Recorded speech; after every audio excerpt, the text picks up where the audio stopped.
To confide is sometimes to deliver into a person's power. Chapter 1. One mother meets another mother. There was, at Montfermeil, near Paris, during the first quarter of this century, a sort of cook-shop which no longer exists. This cook-shop was kept by some people named Thénardiers, husband and wife. It was situated in Boulanger Lane. Over the door there was a board nailed flat against the wall. Upon this board was painted something which resembled a man carrying another man on his back, the latter wearing the big gilt epaulets of a general, with large silver stars. Red spots represented blood, the rest of the picture consisted of smoke, and probably represented a battle. Below ran this inscription, "At the sign of Sergeant of Waterloo, O Sergeant de Waterloo." Nothing is more common than a cart or a truck at the door of a hostelry. Nevertheless, the vehicle, or, to speak more accurately, the fragment of a vehicle, which encumbered the street in front of the cookshop of the Sergeant of Waterloo, one evening in the spring of 1818, would certainly have attracted, by its mass, the attention of any painter who had passed that way. It was the forecarriage of one of those trucks which are used in wooded tracts of country, and which serve to transport thick planks and the trunks of trees. This forecarriage was composed of a massive iron axle tree with a pivot, into which was fitted a heavy shaft, and which was supported by two huge wheels. The whole thing was compact, overwhelming, and misshapen. It seemed like the gun carriage of an enormous cannon.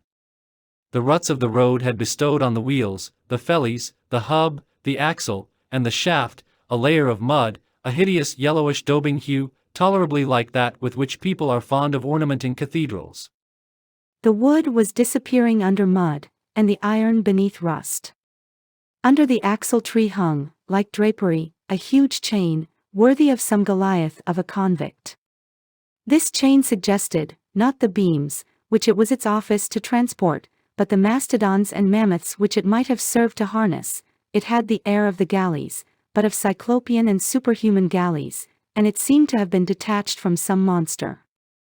Homer would have bound Polyphemus with it, and Shakespeare, Caliban. Why was that forecarriage of a truck in that place in the street? In the first place, to encumber the street; next, in order that it might finish the process of rusting.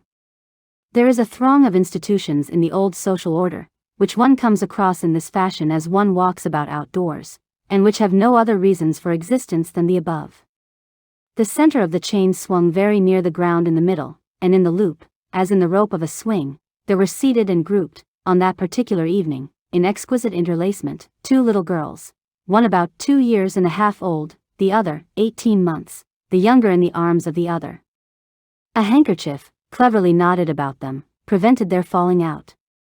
A mother had caught sight of that frightful chain, and had said, "Come. There's a plaything for my children." The two children, who were dressed prettily and with some elegance, were radiant with pleasure. One would have said that they were two roses amid old iron. Their eyes were a triumph, their fresh cheeks were full of laughter. One had chestnut hair, the other, brown. Their innocent faces were two delighted surprises. A blossoming shrub which grew near wafted to the passers-by perfumes which seemed to emanate from them. The child of 18 months displayed her pretty little bare stomach with the chaste indecency of childhood. Above and around these two delicate heads, all made of happiness and steeped in light, the gigantic forecarriage, black with rust, almost terrible, all entangled in curves and wild angles, rose in a vault, like the entrance of a cavern. A few paces apart, crouching down upon the threshold of the hostelry, the mother, not a very prepossessing woman, by the way, though touching at that moment, was swinging the two children by means of a long cord, watching them carefully, for fear of accidents, with that animal and celestial expression which is peculiar to maternity. At every backward and forward swing the hideous lynx emitted a strident sound, which resembled a cry of rage. The little girls were in ecstasies, the setting sun mingled in this joy, and nothing could be more charming than this caprice of chance which had made of a chain of Titans the swing of cherubim.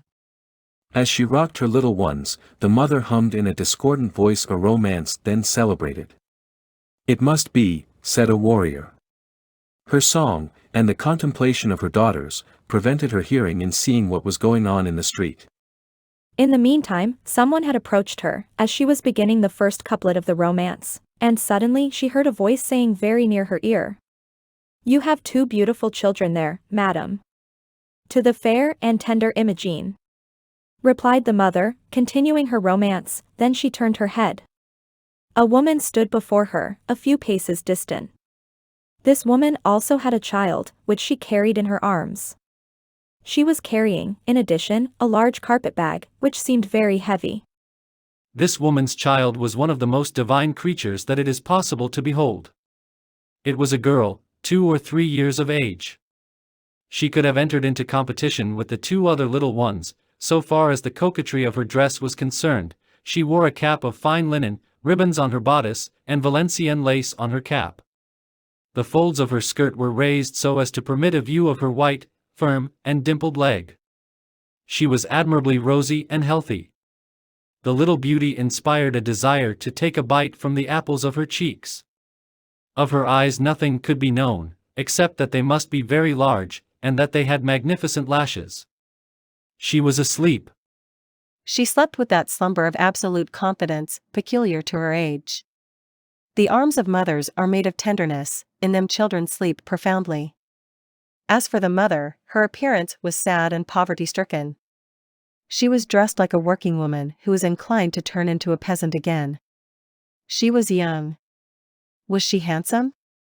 Perhaps, but in that attire it was not apparent.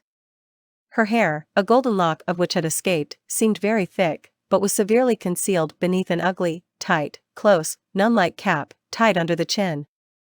A smile displays beautiful teeth when one has them, but she did not smile. Her eyes did not seem to have been dry for a very long time. She was pale, she had a very weary and rather sickly appearance. She gazed upon her daughter asleep in her arms with the air peculiar to a mother who has nursed her own child. A large blue handkerchief, such as the invalids use, was folded into a fichu, and concealed her figure clumsily. Her hands were sunburnt and all dotted with freckles, her forefinger was hardened and lacerated with the needle. She wore a cloak of coarse brown woolen stuff, a linen gown, and coarse shoes. It was Fantine. It was Fantine, but difficult to recognize. Nevertheless, on scrutinizing her attentively, it was evident that she still retained her beauty. A melancholy fold, which resembled the beginning of irony, wrinkled her right cheek. As for her toilette, that aerial toilette of muslin and ribbons, which seemed made of mirth, of folly, and of music, full of bells, and perfumed with lilacs, had vanished like that beautiful and dazzling hoarfrost which is mistaken for diamonds in the sunlight. It melts and leaves the branch quite black.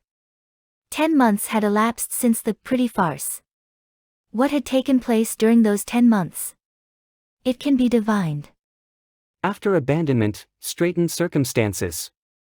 Fantine had immediately lost sight of favorite, Zéphine and Dahlia. The bond once broken on the side of the men, it was loosed between the women. They would have been greatly astonished had anyone told them a fortnight later that they had been friends. There no longer existed any reason for such a thing. Fantine had remained alone. The father of her child gone, alas! Such ruptures are irrevocable. She found herself absolutely isolated, minus the habit of work and plus the taste for pleasure. Drawn away by her liaison with Thénardiers to disdain the pretty trade which she knew, she had neglected to keep her market open. It was now closed to her. She had no resource. Fantine barely knew how to read, and did not know how to write. In her childhood she had only been taught to sign her name. She had a public letter writer indite an epistle to Thénardiers, then a second, then a third. Thénardiers replied to none of them. Fantine heard the gossips say, as they looked at her child, "Who takes those children seriously? One only shrugs one's shoulders over such children." Then she thought of Thénardiers, who had shrugged his shoulders over his child, and who did not take that innocent being seriously, and her heart grew gloomy toward that man. But what was she to do? She no longer knew to whom to apply. She had committed a fault, but the foundation of her nature, as will be remembered, was modesty and virtue. She was vaguely conscious that she was on the verge of falling into distress, and of gliding into a worse state. Courage was necessary, she possessed it and held herself firm. The idea of returning to her native town of M occurred to her. There, someone might possibly know her and give her work, yes, but it would be necessary to conceal her fault. In a confused way she perceived the necessity of a separation which would be more painful than the first one. Her heart contracted, but she took her resolution. Fantine, as we shall see, had the fierce bravery of life. She had already valiantly renounced finery, had dressed herself in linen, and had put all her silks, all her ornaments, all her ribbons, and all her laces on her daughter, the only vanity which was left to her, and a holy one it was. She sold all that she had, which produced for her 200 francs, her little debts paid, she had only about 80 francs left. At the age of 22, on a beautiful spring morning, she quitted Paris, bearing her child on her back. Anyone who had seen these two pass would have had pity on them.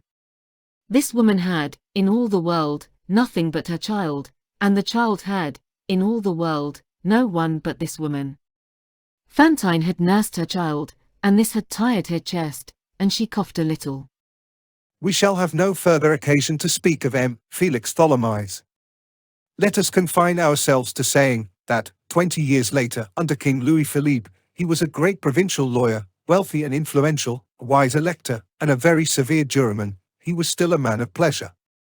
Towards the middle of the day, after having, from time to time, for the sake of resting herself, travelled, for 3 or 4 sous a league in what was then known as the Petites Voitures des Environs de Paris, the little suburban coach service, Fantine found herself at Montfermeil, in the Allée Boulanger.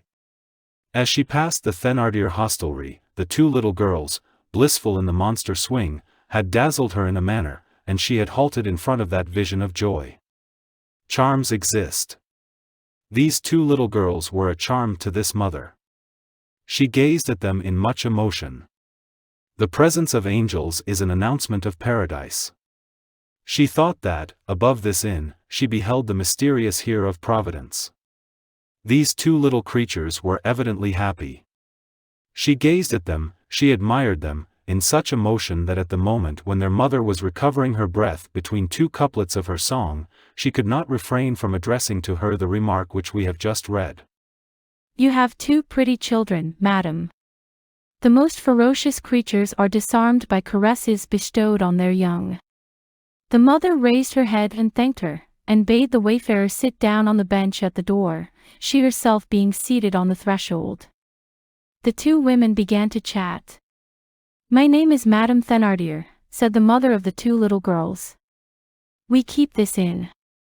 Then, her mind still running on her romance, she resumed humming between her teeth. It must be so, I am a knight. And I am off to Palestine. This Madame Thénardier was a sandy-complexioned woman, thin and angular, the type of the soldier's wife in all its unpleasantness, and what was odd, with a languishing air, which she owed to her perusal of romances. She was a simpering, but masculine creature. Old romances produced that effect when rubbed against the imagination of cookshop woman. She was still young, she was barely 30. If this crouching woman had stood upright, her lofty stature and her frame of a perambulating colossus suitable for fairs, might have frightened the traveler at the outset, troubled her confidence, and disturbed what caused what we have to relate to vanish. A person who is seated instead of standing erect, destinies hang upon such a thing as that. The traveler told her story, with slight modifications. That she was a working woman, that her husband was dead, that her work in Paris had failed her, and that she was on her way to seek it elsewhere, in her own native parts, that she had left Paris that morning on foot, that, as she was carrying her child, and felt fatigued, she had got into the Villa Momble coach when she met it, that from Villa Momble she had come to Montfermeil on foot, that the little one had walked a little, but not much, because she was so young, and that she had been obliged to take her up, and the jewel had fallen asleep. At this word she bestowed on her daughter a passionate kiss, which woke her. The child opened her eyes, great blue eyes like her mother's, and looked at, what?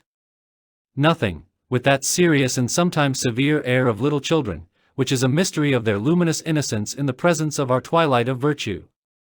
One would say that they feel themselves to be angels, and that they know us to be men. Then the child began to laugh, and although the mother held fast to her, she slipped to the ground with the unconquerable energy of a little being which wished to run.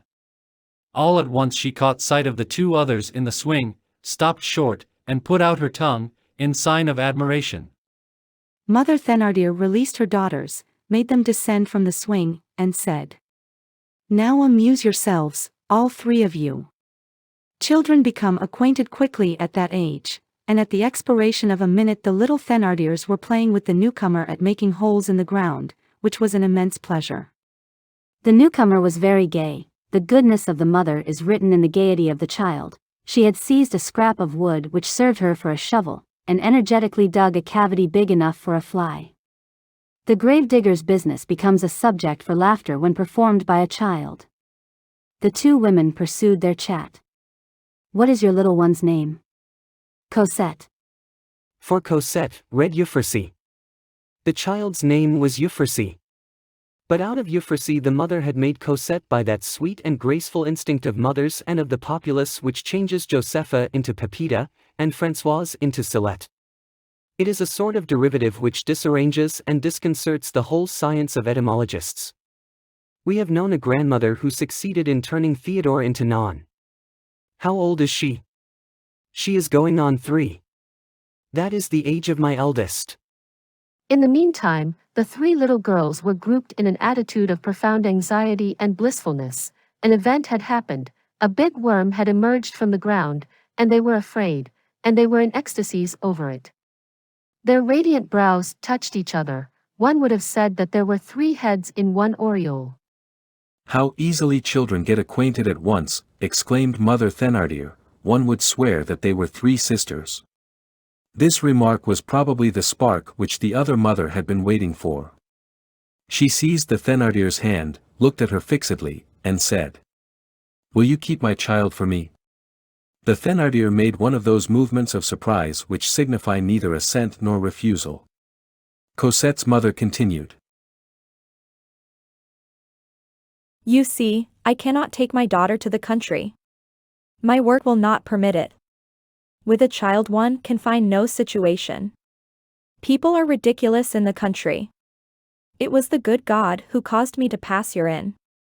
When I caught sight of your little ones, so pretty, so clean, and so happy, it overwhelmed me. I said, here is a good mother. That is just the thing, that will make 3 sisters, and then, it will not be long before I return. Will you keep my child for me?" "I must see about it," replied the Thénardier. "I will give you 6 francs a month." Here a man's voice called from the depths of the cookshop. "Not for less than 7 francs. And 6 months paid in advance." 6 times 7 makes 42, said the Thénardier. "I will give it," said the mother. "And 15 francs in addition for preliminary expenses," added the man's voice. "Total, 57 francs, said Madame Thénardier. And she hummed vaguely, with these figures. "It must be," said a warrior. "I will pay it," said the mother. "I have 80 francs. I shall have enough left to reach the country, by traveling on foot. I shall earn money there, and as soon as I have a little I will return for my darling." The man's voice resumed. "The little one has an outfit?" "That is my husband," said the Thénardier. "Of course she has an outfit, the poor treasure. I understood perfectly that it was your husband, and a beautiful outfit, too. A senseless outfit, everything by the dozen, and silk gowns like a lady. It is here, in my carpet bag." "You must hand it over," struck in the man's voice again. "Of course I shall give it to you," said the mother. "It would be very queer if I were to leave my daughter quite naked." The master's face appeared. "That's good," said he. The bargain was concluded.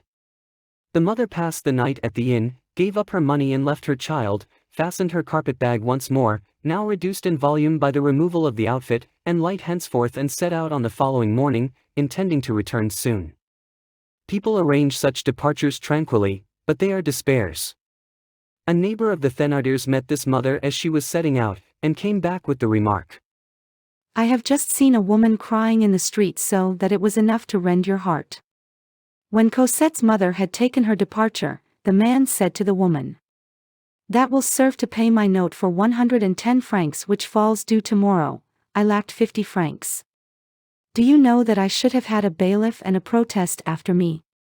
You played the mousetrap nicely with your young ones." "Without suspecting it," said the woman.